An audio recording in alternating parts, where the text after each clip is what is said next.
Okay, so I want to do my example of the informative speech. I told you guys I would.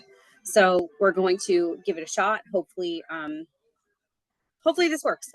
So we'll give it a shot, okay? Good morning, everyone. Today, I want to discuss an often overlooked yet critical topic, mental health.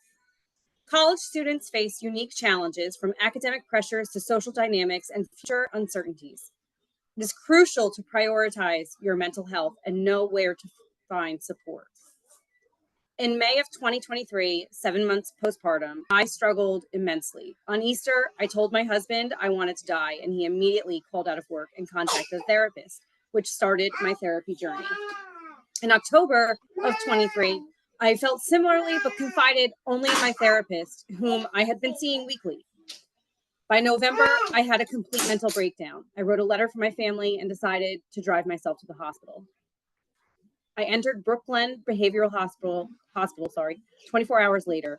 And to this day, I credit them with helping me immensely. According to the American Psychological Association author, Kirsten Weir, mental health encompasses our emotional, psychological, and social well-being, meaning that it affects how we think, how we feel, and how we act. It's important to recognize that mental health is just as important as our physical health. Just as we wouldn't ignore a broken bone, we shouldn't ignore signs of mental distress.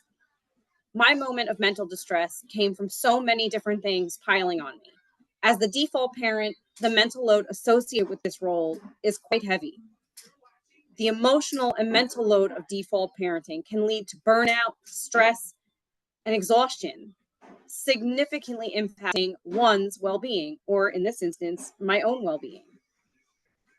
College life can be so exciting, but it can be so incredibly stressful. Some common mental health challenges that you all face could include stress and anxiety from balancing your coursework, exams, and personal life, depression, feelings of sadness and hopelessness, which can sometimes be persistent, feelings of loneliness and being away from home, adjusting to a new environment, and that can lead to feelings of isolation. And then, of course, there's burnout, which is just continuous academic pressure without, having that adequate rest in between. It can lead to physical and emotional exhaustion. Ironically, these are also the same common mental health challenges that many of your professors, like myself, face. It's important to be aware of those signs that you or maybe a friend or even one of your professors might be struggling. Persistent sadness or irritability, withdrawal from social activities, changes in their eating or sleeping patterns, difficulty concentrating, and then, of course, feelings of hopelessness or worthlessness. Fortunately, though, there are numerous resources available to help. Okay, so first there is the counseling services. Most colleges, including Holy Family, offer free or low-cost counseling services. Do not hesitate to reach out to them for help if you feel you need it. If you're hesitant on reaching out to them, you can always talk to myself or your other professors to get you in contact with them. Peer support groups. Join a support group that can help provide not only a sense of community and understanding, but will help to diminish those feelings of isolation and loneliness. There's also online resources available. Websites like Mental Health America and National Alliance on Mental Illness offer valuable information and support. And then last but not least, of course, we all know about the hotlines. In any time of a crisis, hotlines like National Suicide Prevention Lifeline, is available 24/7. That number is 1-800-273-8255. I'm sure we all know that song. Okay.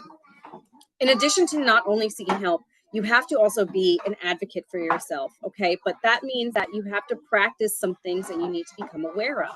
So you need to practice some self-care. And this is vital. It might sound silly to some, but it is truly vital. Exercise, physical activity can truly boost your mood and help reduce stress.